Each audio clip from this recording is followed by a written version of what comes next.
Renate, wohin? Wohin? Nichts?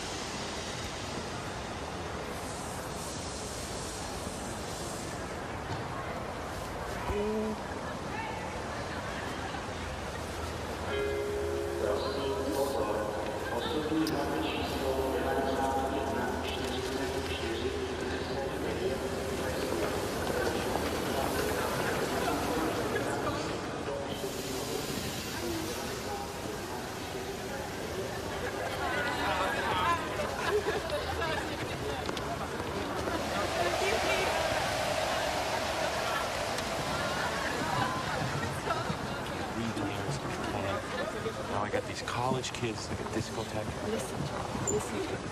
I'm sorry. You are a nice boy, but I'm too beautiful for you. Goodbye, Brad from America. You want one more kiss before I go? Are you kidding?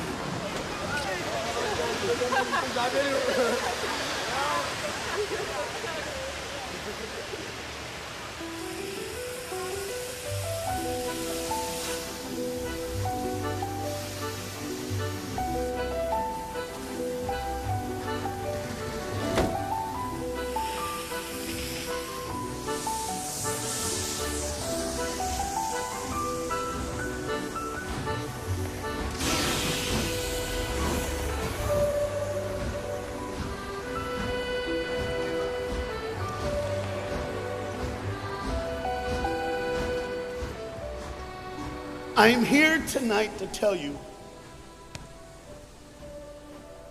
about a father who loved his son and a son who loved his dad. The way this story is going to unfold for you is a little bit different because I want to bring it to now. You see, a dad would go home and he would go by the school, and every now and then he would pick up his son and say, "Son, why don't you go to work with me?" The boy loved that. And when his dad would just come and pick him up, he was the happiest boy ever. He knew that he would get to spend the afternoon with his father at work, and he would get his coat and they would walk, and he would bring hot chocolate for his son, for it's really cold, and they would go through. But this boy was different. This boy would see things. This boy wasn't normal. And when they were walking one afternoon going to where dad worked, this boy would notice things that other people wouldn't notice. He see things other people wouldn't see. He sees a man in a bathrobe in the middle of the street who's yelling at a second-story window. He sees a woman who's very angry at him and doesn't really want to hear what he says. This boy, as the rest of the world hustles by, he slows down. He sees the hurt and the pain. He sees the anguish and the sorrow. He sees the window close and a desperate man trying to get it. What he did doesn't matter.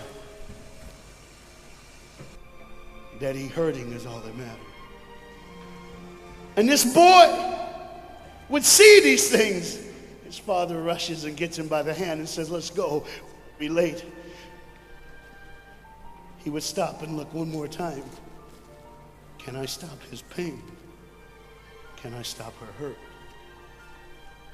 But the boy loved his father. They would go and they would catch the trolley. I think that's what you call it here. We call it a tram. Yeah, I don't know the words, but he would get on there with his dad, and the boy would just notice people. He would look, and that day, one particular, he noticed something as he got on the train. To explain something, as you can hear, there's a train coming, and I got to get through this before the train gets here. He saw a man, he saw a woman. He saw that the man seemed very happy and the woman seemed very sad, and he couldn't understand why they could be together and one be happy and the other be sad. He couldn't understand that, but the little boy knew that there was something wrong. He had this feeling, this instinct that was amazing, how he cared for other people, but he loved none other than his father. He knew his daddy loved him, and as he watched the world and their hurt and their pain, he knew that he would always have a father. But even notice this, I need you to understand as you hear this story and get involved in the life of this man and his son,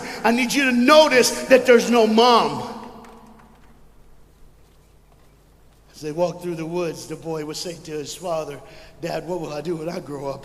What will I get to do? Will I get a cool job like yours? How will I work? He says, I don't know, but I want to change the world. I want to do something great. I want to do something wonderful. I want to help people. I want to do something that could change the lives of anyone. I just want to be that great. I just want to do something good. And as he walked with his dad would say, son, you will be great. You will be awesome. You will change the world. Your life is going to be incredible.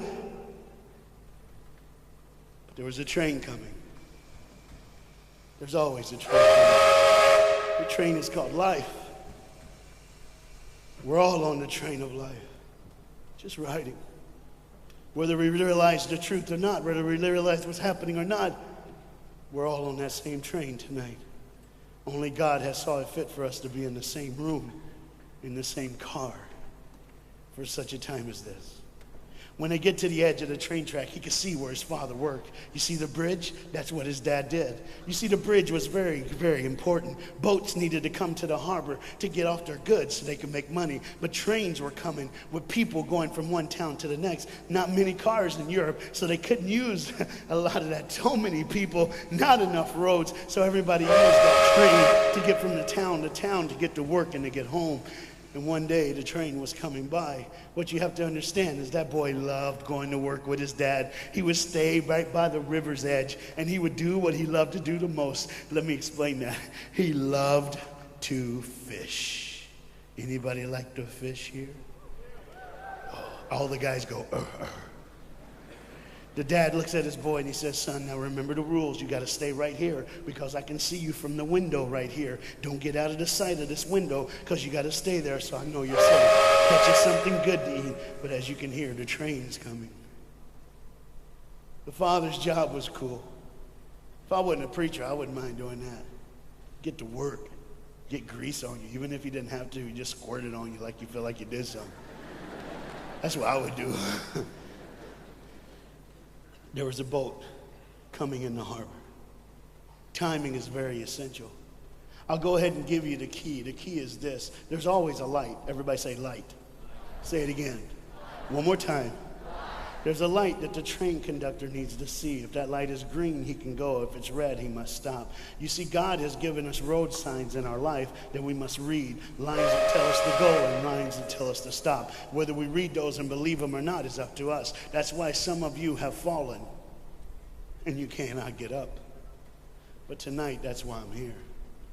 The boat needed to come through, so he called, and the man said, okay, I got time. It's a long time before the train should come. So he pulls the lever, as you just saw, and the big, huge steel bridge, the gears started turning. They started cranking the steam. All of a sudden, gears are moving, and that big, huge bridge is just starting to go up. As it rises higher and higher, he has to watch and make sure everything's set, everything's good, everything's fine. As he looks out the window, he could see everything, but the dad, being a good dad, keeps one eye on his work, but the other eye on his baby. One eye on the world, but the other eye on his children. You think God doesn't know where you are? He keeps one eye on his world and one eye on his child. No matter what you've done or where you've been, it's one eye on the world, but the other eye's on you. He's watched you and he's kept you. Even though your train is coming down the track, he understands that. And even though sometimes, I don't want to get ahead of myself. See the red light? He didn't see it. So many times we don't see the red light. See, to just say the train was early. The boy can hear and see the steam. And he looks and says, Daddy, the train. Daddy, the train's early. Daddy, you got a daddy. Hey, Daddy, the train.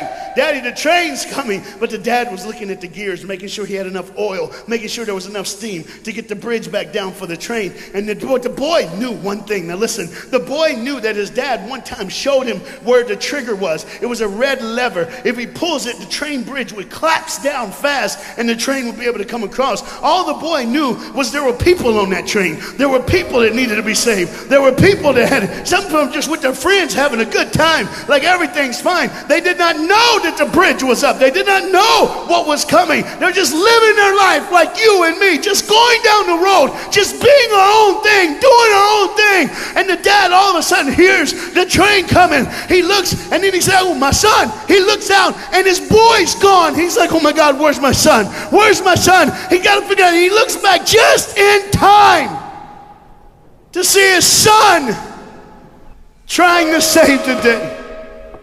All he had to do was pull that lever. He reaches in to pull it, and the boy pulls too far, and he falls in the hole. Now it's on the father. And God the Father, did you hear me? God the Father has to make a choice. It's his now. Do I save my son, or do I save the world? But they don't even know.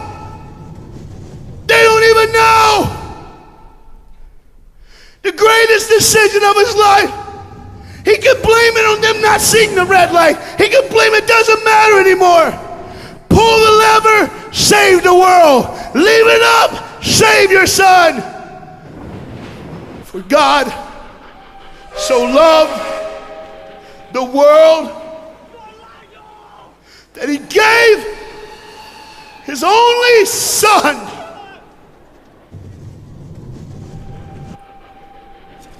Whosoever believes in him will not perish. 3, 2, 1. It's over. And they didn't even know. They never would know. They didn't even know. The train goes by. It's fine. Everything's cool. The bridge is down. Just like always. It's always going to be down. Are you hearing me tonight? He gave his only son. For God so loved the world that he gave. And you know what's amazing? I wonder what God did right when his son died on that cross. When he breathed his last breath. When he took that breath and he breathed and it was over. Here's what the Father would have looked like. They didn't even know, just trying to think of their life. Just trying to figure out what they're going to do next. Just thinking about the person they're going to see, the people they're going to hang out with. Just trying to be, just loving, caring. Doesn't matter if you're blind. Doesn't matter if you're putting on a little more makeup, trying to look pretty for somebody, or just wearing another mask. It doesn't matter. God gave his son for you. What will I do when I grow up? Where will I go when I grow up? What can I change? And there was a girl in the bathroom on the train, liquefying her heroin to shoot up one more time. He died for her. He died for her. But in one moment, are you listening? In one moment, as the Bible says, everybody gets a chance. In one moment to see the look of the Father when he knows when you realize what he did for you, when you realize the sacrifice, when you realize he let his son die so that you can live, when you realize what he did, no matter what you're doing, no matter where you're at in this life, no matter what you're a part of, you gotta stop. You gotta stop. Even if it's for 1 second and think, my God, he did it for me. He did it for me. And I pray to God you drop what you're doing. Drop what you're doing. With all the pain and the hurt and the sorrow in the world, he did it for you. That's why you're so quiet. You see, the train's coming. The train's coming. Everybody has things. You have ways of I don't want to. I don't want to do that. I don't want to, but why do I keep doing it? Even Paul said, why do I do?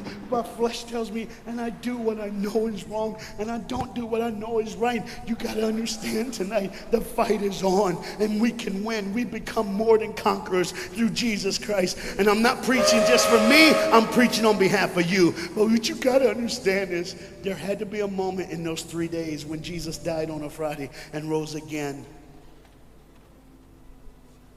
on a Sunday.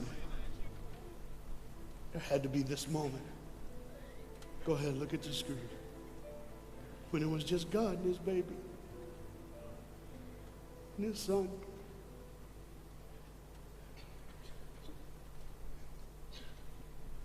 Every sin that's ever been committed in this earth is rolling through your mind right now. I'm here to tell you that as the sun sets in the afternoon, the sun will rise again. And when the sun rises again, you cannot change your past, but you can change your future. You see, it's always a different day. One day someone lives, the next day they die, the next day you wake up and you're still living. You're like, why am I going to live? Why does this have to be my turn? Why can't I? You can just preach. I could have stopped, but I need you to see the whole picture here. You see, because when God the Father gave his only son, when Jesus Christ breathed his last breath and he died, he did it in a way that you can never ever say, you don't know me, you don't understand me, God don't understand my pain, God don't understand my sorrow. You see, that's the very train that boy was on. That's the very train that he was on. And as this dad remembers, look real close. You see the pictures of the people? Bam, there they are. But there's somebody added in the picture, isn't it? Bam, there they are. Do you see who's added in it? In every face of every person, Jesus is in their life. Why? Because when you're the greatest sacrifice, you always end up in everyone's life, no matter where they are, who they are. He did it so that you can say he was there all the time, waiting patiently in line. Jesus Christ was there all the time. And the train keeps going. The train keeps coming. Train keeps moving. People keep living and people keep dying. And God the Father just watches it all. One eye on the world, the other eye on you. Some of you are starting to figure it out. You're like, what is he looking for? Just one girl. Because see, the whole horrible day, God only had his eyes on one person. And it was just a day on the street corner. When he walked by, he saw a girl with a babe. And she saw him. Do you get it?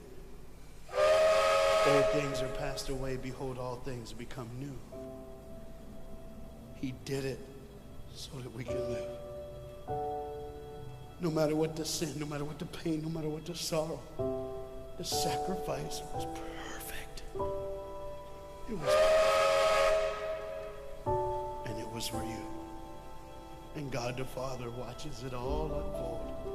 And all he can say